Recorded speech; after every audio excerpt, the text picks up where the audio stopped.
Okay, as I said before, I'm going to make a video of my system, and I thought I'll start off with my gaming chair first. It basically dates like 1850, so it's like 160 years old, nearly 161 years old.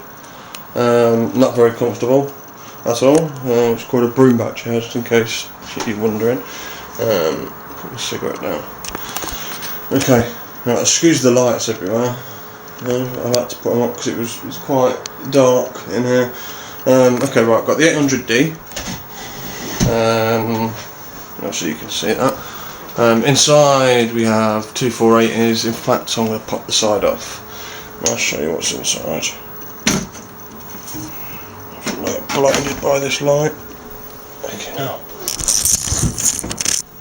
Alright. Okay. Right, inside we have the two 480s, EVGA SC. Both got the back plates on them. I've got the sleeve cables, NGXT, tied it up for the 24 pin PCI Express and for the ATX for the CPU. I'm using the i7 920 still, with a CPU 360 cool-lance water block, 1500 watt power supply, and the bottom here, which isn't ideal, but I've got two 300 gig Samsung drives of storage. It's a 4-way SLR motherboard. The memory is just 1600 MHz Dominator 88824. I got rid of the Dominator GTs and the Dominator GTX2s, just complete waste of time really.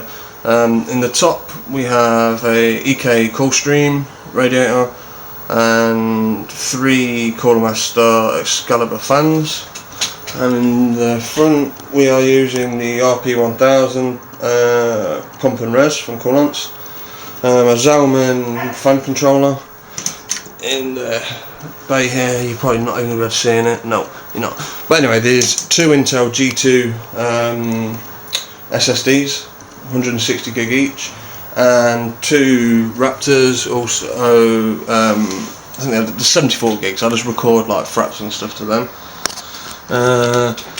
Monitor, I've got the Acer GD245HQ, it's 3D ready, 120 Hz, along with the NVIDIA 3D Vision IR emitter, and glasses in this bag. Really awesome. Highly recommend it to anybody that's got NVIDIA cards. My gaming thing is the N52 TE. Won't use anything else but that. Love it. It's comfortable. It's just great. You know, I won't use anything else for gaming. G19 keyboard. Don't like that so much. Keyboard's really kind of clunky, and you know the keys feel stiff, and they've got a lot of a lot of give in them, so not great. This LCD screen seems like, oh yeah, great feature, LCD screen on a keyboard, but it's a gimmick. You know, half the stuff with it is junk.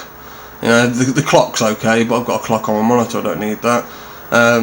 The stats from, I don't know, like fraps or precision you can get on there, but again, you know, why have it on there? I've got it on my monitor as well. You can watch videos on there, but why would you want to watch a video at that resolution and that little diddy screen? Just makes no sense. The best feature of all is the in-game stats, especially for like Bad Company 2 and stuff.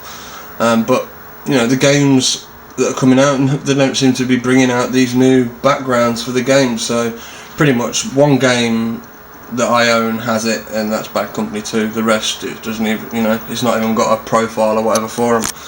The mouse, I'm using the RAP7 on Coolermaster weapon of choice mouse mat. There's the Call of Duty version of it, which again is quite lame. The headset I'm using is the Astro A40, brilliant headset. Quality is, you know, top notch. Also got the mix amp for that as well, which is also really good. One thing I've also got a sound card in here. It's like the new creative one Creative XFI Titanium HD. It's things like the latest one they've brought out. That's a really good sound card, but one thing I'd say is sound card and the mix amp don't work great together, because the mix amp seems to bypass all the functions of the sound card. So if you've got a good sound card, you don't really need the mix amp. If you've not, the mix amp's great, you know, on its own. I think that is about everything. I'm going to run a benchmark though. Let's get this out of the way. The Hawks 2 benchmark, which is just sort of came out. Or came out pretty soon, you know, not that long ago. One thing I was going to do, you might remember, I was going to water cool all my cards, but pretty much changed my mind. You know, once I got the 480s, there was a lot of bullshit before. Oh, they're too hot, you know, and in the 800D especially, oh, it's a hot box, you know, you don't want to air cool in there. But I found the temperatures, you know, they're reasonable, you know, so I'm not fussed. So I don't see the need to water cool or even actually get any more than 2 480s. You know, this resolution, you can run pretty much anything you want. You know, I'm just going to show you the settings. It's basically maxed out. 1920 by 1080. Zoom this in. 120 hertz. So I can get it to focus. Probably not, because I'm a little bit shaky. 32 times CSAA, VSync off, view distance high, environment high, texture quality high, post press on, depth field on, particle density high, shadows on, and terrain tessellation on. I'll just apply it so you can see that I'm not trying to fool anyone.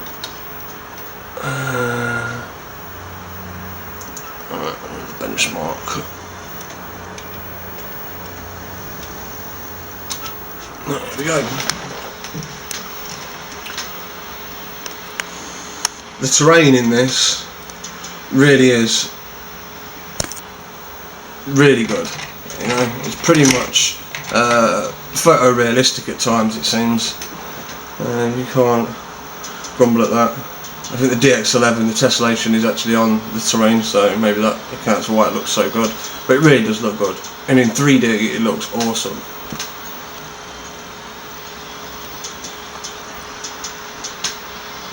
I'm looking forward to playing Call of Duty Black Ops, which is now also 3D ready. So I'll play that through on 3D.